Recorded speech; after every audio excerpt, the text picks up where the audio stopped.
नमस्कार साथियों शिक्षा मित्र और रसोइयों के लिए एक बुरी खबर है। साथियों, शिक्षा मित्र और रसोइयों का मानदेय नहीं बढ़ाया जाएगा। तो बेसिक शिक्षा राज्य मंत्री ने सरकार ने 2017 में बढ़ाया था मानदेय, क्योंकि बेसिक शिक्षा राज्य मंत्री के द्वारा कहा गया है कि 2017 में ही गवर्नमेंट ने मानदेय बढ़ाया था, इसलिए शिक्षा मित्र और रसोइयों का मानदेय नहीं बढ़ेगा। तो साथियों, इसको डिटेल में देखते हैं हम लोग कि बेसिक शिक्षा राज्य मंत्री डॉक्टर सतीश द्विवेदी ने कहा कि शिक्षा मित्रों का मानदेय बढ़ाने का कोई विचार नहीं है, क्योंकि योगी सरकार ने 2017 में ही उनका मानदेय 3500 से बढ़ा करके 10,000 रुपये किया था। द्विवेदी ने ये बातें मंगलवार को विधानसभा में बसपा विधायक श्याम सुंदर शर्मा के उस सवाल पर दिया, जिसमें उन्होंने पूछा था कि क्या सरकार शिक्षा मित्रों के मानदेय बढ़ाने पर विचार करेगी। द्विवेदी ने कहा कि सपा सरकार ने वोट बैंक के लिए असंवैधानिक नियमावली से शिक्षा मित्रों को नियमित कर उनके साथ धोखा किया था। सुप्रीम कोर्ट ने जुलाई 2017 में जब शिक्षा मित्रों के समायोजन निरस्त किया तो योगी सरकार ने मानदेय बढ़ाकर 10,000 रुपये किया था। अब इनके मानदेय बढ़ाने का कोई विचार नहीं है। एक अन्य सवाल के जवाब में द्विवेदी ने कहा कि मिड डे मील के तहत परिवर्तन लागत व रसोइयों का मानदेय बढ़ाने का भी कोई योजना नहीं है।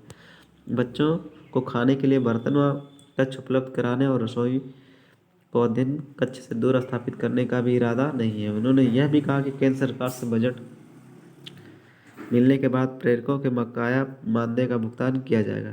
इस बाबत राज्य सरकार ने केंद्र को बजट जारी करने का प्रस्ताव भेज दिया है। और साथियों, ठगा महसूस कर रहा है शिक्षा मित्र का समाज। जो शिक्षा मित्र की तरफ से बीटीसी शिक्षक संघ, दूरस्थ बीटीसी शिक्षक संघ के अध्यक्ष अनिल यादव, वो जो है उनका क्या विचार है इस स्टेटमेंट पर, तो देखते हम लोग। शिक्षा मित्रों का मानदेय नहीं बढ़ाने की सरकार की घोषणा में से उनमें निराशा है। उत्तर प्रदेश दूरस्थ बीटीसी शिक्षक संघ के अध्यक्ष अनिल यादव ने कहा कि 1.5 लाख शिक्षा मित्र और उनके परिवार सरकार के फैसले से ठगा महसूस कर रहे हैं। उन्होंने कहा कि प्रदेश सरकार से उम्मीद थी कि वह संकल्प पत्र में दिए गए वादों के अनुसार शिक्षा मित्रों के लिए कुछ करेगी। समायोजन निरस्त होने के बाद शिक्षा मित्रों को 40,000 वेतन की जगह मात्र 10,000 रुपये वेतन दिया जा रहा है। आर्थिक स्थिति खराब होने से 1500 से अधिक शिक्षा मित्र अपनी जान भी गंवा चुके हैं। उन्होंने कहा कि उम्मीद थी कि कोरोना काल में सरकार शिक्षा मित्रों को राहत देगी। स्कूल में सहायक अध्यापक और शिक्षा मित्र एक समान कार्य कर रहे हैं। शिक्षा मित्र को जहां 10,000 रुपये मिल रहा है, वहीं सहायक अध्यापक 50,000 या उससे अधिक वेतन पा रहे हैं। उन्होंने सरकार पर शिक्षा मित्रों के साथ दोहरा रवैया अपनाने का भी आरोप लगाया है।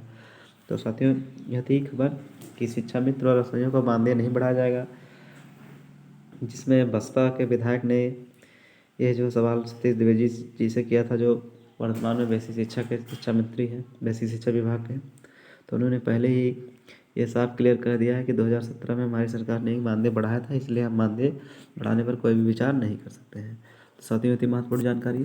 वीडियो पसंद आए तो लाइक कीजिए, चैनल पर नए सब्सक्राइब करना बिल्कुल ना भूलें। जय हिंद, जय भारत।